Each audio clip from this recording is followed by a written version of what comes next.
Hello everyone, барлықтарыңызға сәлем. Today we are going to start a new unit. Жаңа топикті бастаймыз. Unit 11. The topic of today's lesson is past simple. Тақырыбымыз past simple, жай өткен шақ. Жай өткен шақ дегеніміз, бұл өткенде болған бір іс-әрекетті немесе жағдайды білдіреді. Болды, жасады, көрді, барды деген сияқты өткен шақтағы етістіктермен қолданылады. Көбінесе кеше, yesterday, өткен аптада, last week, бұрын, ago сияқты уақыт көрсеткіштермен қолданылады. Яғни present simple жай осы шақтың тура өткен шағы. Past simple жай өткен шақ. Мына картинкаға көз жүгіртсек, екі адам телевизор көріп отыр, я? They are watching TV now. Қазір олар телевизор көріп отыр. Бұлар туралы бір факт айтсақ, бұлар күнде кешке телевизор көреді. They watch TV every evening. Олар күнде кешке телевизор көреді. Бұл осы екі адам туралы бір факт, present simple, жай осы шақ. Бұлар күнделікті телевизор көргендіктен, сәйкесінше олар кешеде телевизор көрді. They watched TV yesterday evening. Олар кешке evening телевизор көрді. Watched, көрді. Бұл міне бүгінгі біздің тақырыбымыз past simple. Етістігімізге, яғни өткен шақ жасау үшін иди деген жалғау жалғаймыз. Watch, watched. I watched, мен көрдім. We watched, you watched, they watched, he watched, she watched, it watched. Ол көрді. Жасалының жолына тағы да толығырақ тоқталсақ, міне, ағылшын тілінде жалпы етістіктер екіге бөлінеді. Verb деген етістік, білеміз, regular verb, дұрыс етістік, irregular verb, бұрыс етістік. Бұрыс етістіктердің арнайы үш формасы болады, олардың кестесі болады. Ол етістіктердің формасын қандай етістіктер екені, яғни ережеге бағынбайтын етістіктер бұрыс етістіктер болғандықтан, оны біз тек қана жаттап аламыз. Ал ол кестеден тыс қалған барлық етістіктер дұрыс етістік болады. Regular verbs. Міне сол қалған барлық дұрыс етістіктерге біз иди жалғауын жасау арқылы жай өткен шақты жасаймыз. Мысалы, work, бұл дұрыс етістік. Жұмыс істеді, worked. Clean, тазалау, cleaned, тазалады. Start, бастау, started, бастады. Dance, билеу, danced, биледі.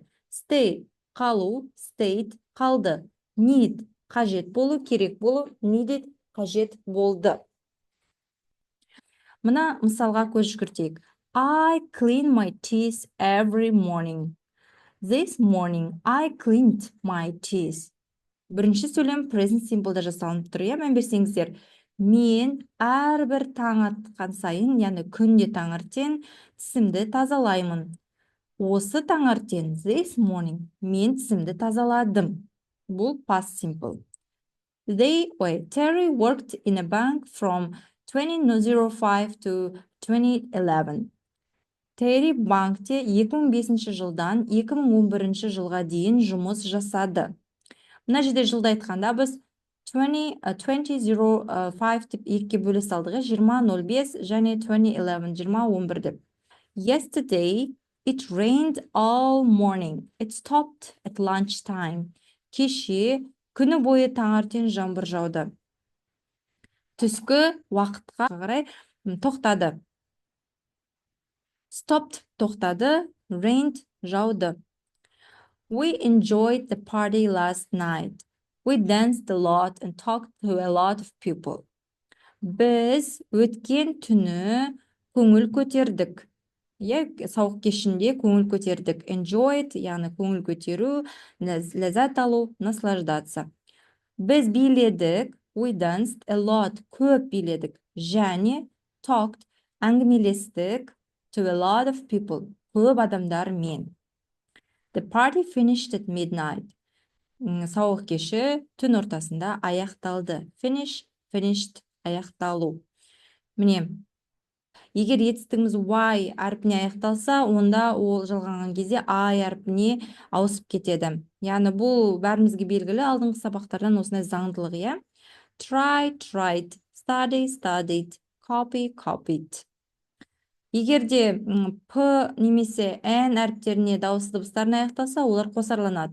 stopped, иә, planed. Сонымен формула, яғни болымды сөйлем жасау үшін subject бастаушымызға етістікке дұрыс етістік болса ed жалғаймыз, бұрыс етістік болса кестеден қарап екінші формасын қоямыз. Міне мынау біздің irregular, яғни бұрыс етістіктеріміз. Бұларға ed жалғамаймыз. Begin дегеніміз бұл бастау. Began бастады. Яғни бір нәрсені мысалы бастадым, кеше бастадым деп айту үшін, біз begin it деп ed жалғап айта салмаймыз. Мен бастадым, I began деп айтамыз. Тура солай міне break, broke, bring, brought, build. Бұларды міне тек қана жаттаймыз. Кішкене сіздерге күрделі болып көрінуі мүмкін, бірақ уақыт өте келе сіздер автоматты түрде осыны жаттап аласыздар. Міне мына жерге мән берсеңіздер, I usually get up early, but this morning I got up at 9 o'clock. Мен әдетте ерте тұрамын. Мен әдетте, бұл бірінші сөйлеміміздің бірінші бөлімі, бұл present simple'да құрастырылып тұр. Мен әдетте ерте тұрамын, бірақ осы таңертең мен сағат 9-да тұрдым. Get up деген фразалық етістігіміз тұру деп аударылады. Got up боп өткен шақта екінші формасы қолданылып тұр. Яғни міне қарасаңыздар, get екінші формасы got. Келесі сөйлем. We did a lot of work yesterday. Біз кеше көп жұмыс жасадық, көп жұмыс істедік. Did өткен шағы, не do осы шақ present simple'дағы формасы, did past simple'дағы формасы. Caroline went to the cinema 3 times last week. Caroline кинотеатрға, киноға өткен аптада 3 рет барды. Міне, бұл жерде last week, өткен аптада деп біздің өткен шақ екенін онысы да білдіртіп тұр.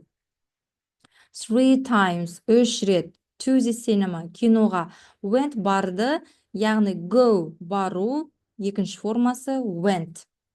Келесі. James came into the room, took off his coat and sat down. James бөлмеге келді, кірді, немесе come келу, come into бөлменің ішіне кіру. Come'ның екінші формасы came. James came into the room, took off his coat. Яғни плащын шешті, take off шешу, міне take бірінші формасы, took өткен шақтағы формасы, took off. Бірге жүріледі, бұл да фразалық глагол.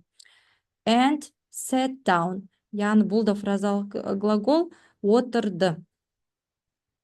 Не, sit, отыру, sat, отырды, sit down. Міне тағы да бір мысалдарға қарайық. Мен кеше кино көрдім. I watched a movie yesterday. Енді осыны present simple'ға аударса қалай болады? I watch a movie every day болады. Яғни тек қана ed'ді алып тастаймыз. Өткен жылы жаңа көлік сатып алды. He bought a new car last year. Last year өткен жылы, сөйлемнің соңында тұр, мән береміз. Бұл жерде bought, бұл екінші формасы глаголдың buy деген сатып алу, bought сатып алды. Біз демалыста тауға бардық.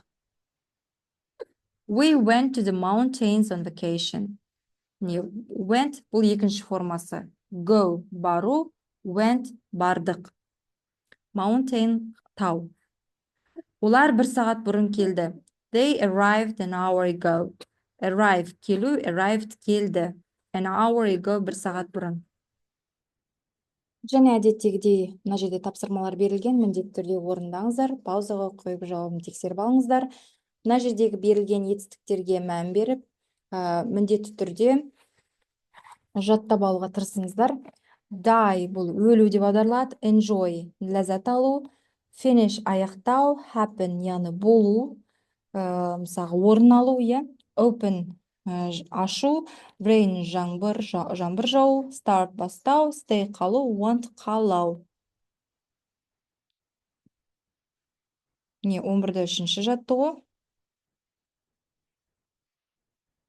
Жауаптары 11-де 4 және 10 жауаптары. Сонымен бүгінгі сабақ аяқталды.